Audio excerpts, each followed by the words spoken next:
I want to find out the output when x equals 6. So it's actually kind of rather easy question at first until you have to deal with the math, because what's going to happen here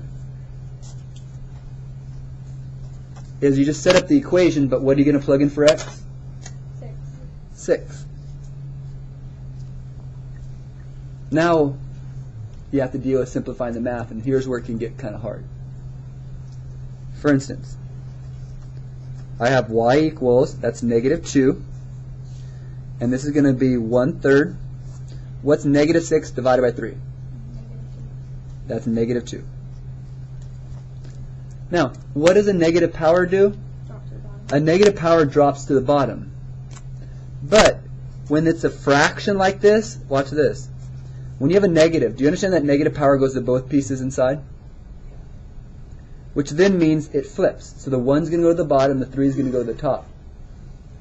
So watch this. What's going to happen here, I actually can just flip the inside and make that a +2.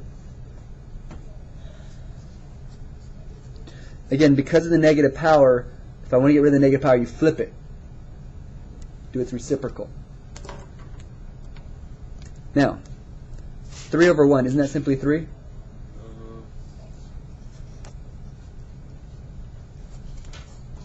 So what's 3 squared?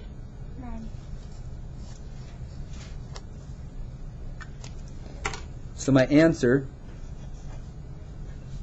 that'd be -18 plus 3, that would be -15.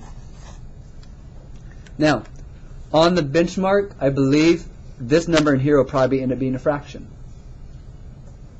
Just remember, if you have a negative power here, the reason if you have a negative power that I flipped it is what you have to realize is that negative power goes to both pieces, and when you have 1 to the -2nd, the 1 goes to the bottom and squared.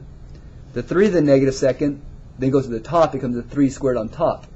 3 squared on top, 1 squared on the bottom. You have to think about that flipping method. Then you got to just deal with your values and simplify. Again, on the benchmark, you most likely will have fractions you have to deal with inside of here. So you have to know how to add, subtract fractions, so be careful.